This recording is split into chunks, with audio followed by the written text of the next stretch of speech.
9 basic elbows in Muay Thai, which translate into your MMA. We've already done the lead horizontal and the rear horizontal. And generally in a stand-up position, coming to the side of the head, temple, bridge of the nose, base of the nose, jawline, button on the side of the chins, even ear, back of the ear. First, the downward diagonal elbow. 2 variations. One that's good to start out with just as you're learning is you're going to really expand your chest and open your arms like this.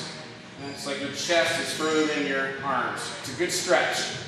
And then the key is to bring your elbow, your arm that's elbowing, up above your ear. And then you're going to drop it down into the target. Target for the downward diagonal is generally right above the brow to develop that cut. So you're going to expand your chest, elbow up above your ear, and then you're going to drop it down into your armpit. Again, getting that full range. You're rotating like you would for that overhand across. Front foot planted, and you kind of bend on that front leg as you're coming into the target.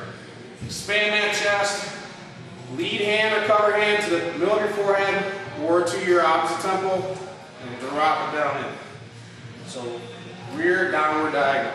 Second variation off that is you keep it tighter. You're just going to turn your shoulder a little bit. Again, elbow up above your ear and drop it into your armpit. So you're not doing the more exaggerated long version. It's just a real short one. Turn your shoulder a little bit, keep your chin buried, and drop it down in. Key is elbow above your ear to make it a downward motion. And then sit down, we call it sitting down on that opposite or front leg in this case. And then rotating on the back foot to develop the hip power with the hip torque. Lead horizontal or lead downward diagonal elbow. Again, similar motion to an overhand or even a slicing jab in this particular technique.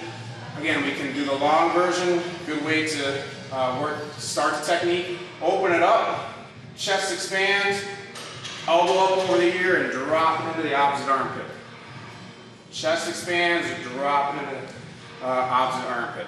Again, with the cover hand coming to the middle of the forehead or the opposite temple. And in this case, we're going to rotate on the front foot, just like throwing a hook. And we plant the back foot and then sit down on that back leg. Expand, sit down on the back leg. Shorter version, more tight version. Real, turn that shoulder and chin buried. And drop it down. Again, the key is to bring that elbow above your ear and drop it in. So downward diagonal elbow, similar to the overhand or the slicing jab on your lead side. Upward diagonal elbow, thrown similar to an uppercut motion with your body side. Same thing as we did before, you're going to turn your shoulder in a little bit. This is especially good as you're first learning the technique. Turn your shoulder, hands going to come to the middle of your forehead. And a longer version of it, the hand's going to come up over your cover hand, and it's like it's going to come back and hit your trap. So this is the motion. So you're going to reach for this back, this trap on the opposite side. And this gives you a little bit more range of motion. And here's your angle coming up that upward. It's kind of a little bit of a diagonal motion. This would be to the button on the side of either side of the person's chin. So it's an upward diagonal. Footwork, front foot stays based. Back foot rotates like you're throwing a cross or an uppercut. Again, it's all about the power comes from the legs and the hip torque. Okay, not just the arms. It's a whole body technique. Let me turn up and in. Short version of this, or another variation, is now we're going to drop the hand into the armpit like we have with the other elbows. So we're dropping it into the armpit. Hands come to the middle of the forehead, or it could come here to the temple. And drop down. So the elbow comes up.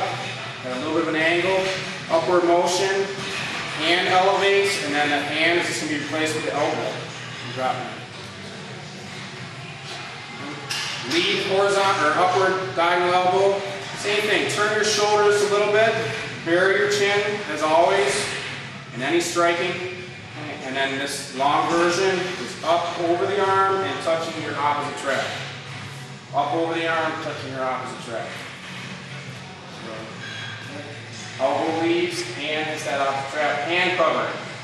Plant opposite foot, rotate on the arm is striking, elbows, as you rotate on that side foot. Shorter variation, again turn the shoulder a little bit, almost like a slipping motion with your boxing, head movement, turn, drop the hand into your armpit. And the elbow, and place the hand. And this is an upward diagonal, a little bit of a shorter variation. Okay? With any of these strikes, just like when you're boxing or kicking, you exhale. Not only for the stamina, but also to keep or develop energy and power. So the breathing is important. Next one, so we have the lead and rear horizontal elbow, we have the lead and rear downward diagonal elbow, lead and rear upward diagonal elbow. Now we have the two vertical elbows. So with the rear vertical elbow first, again, hand cover, and we're just going to lift our elbow to where it comes to like a little bit more than a parallel motion from the ground, parallel level, and just rears the elbow. Okay. Hand just comes back straight to the back of the head. Opposite hand covers. It can be here, or it can be to the opposite temple like we have with the other elbows. Lead vertical elbow. Again, target for these two are right to the button on the front of the chin, or it could be even to the base of the nose. And the lead horizontal or vertical elbow. Similar to a head shield. So if you're covering with your head shields, it's a similar kind of motion. So you almost have two in one. You have a defensive technique that also can apply for an offensive technique. So the rear horizontal elbow and the lead horizontal elbow. And the last one of the basic 9 elbows will be your spinning back elbow. 2 variations, a long variation and then more of a short variation for the drilling part of it. Either way, both times you're going to be stepping at an angle, like a 45-degree angle, so you can clear your hips.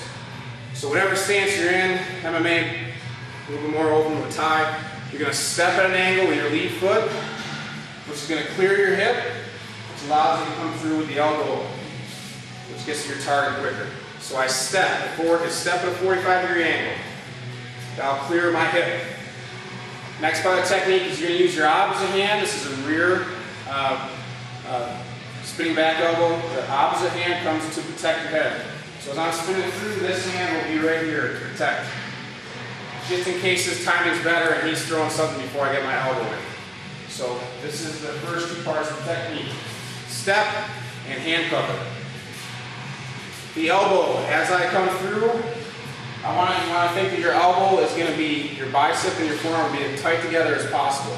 By doing this, again, it makes that like a spike or a spear out of your elbow. So it exposes that bony part, again, for cuts. So as I step, hand cover, my arm then crunches up. As I spin through, my elbow will engage again. Thinking target will be temple, jawline behind the ear, butt on the side of the chin. So the short of the technique, right here. As soon as you start to spin, you got to pick up your target as fast as possible. So as I spin through, the corner of my eye is looking for that opponent as fast as possible. I don't want to lose sight of my opponent for a very extended point of time. So I spin through, and there's my elbow. Just a short variation. So 45 degrees to clear the hip, hand cover, tighten that arm up so you expose that knob of the elbow. Spinning back. Okay, long variation if you go all the way through. As I step through, I come all the way through with my elbow. I have kind of like a dead leg. It's like a dead leg when I'm spinning through. So I step, it's a dead leg, and I come all the way through. Then I drop step back into my initial set position. If you like left lead, if you know both leads, you can stay right in the right lead. So as I step and spin through, I'm just coming right through into my technique. So again, it's like a dead leg with your lower part of your body. So I'm not spinning, I'm spinning really tight with a little pirouette. It's a dead leg. It allows you to come through and get your base and balance better. So here's my dead leg. It's like a little dead leg. So I step at 45 to clear the front hip. Cover hand, opposite hand, elbow tightens up. And I step all the way through so I'm hitting through my target, not just at it. So through my target. So again, I step and spin through. Drop step into your initial lead, or you can stay right out into your opposite lead if you're comfortable with both sides.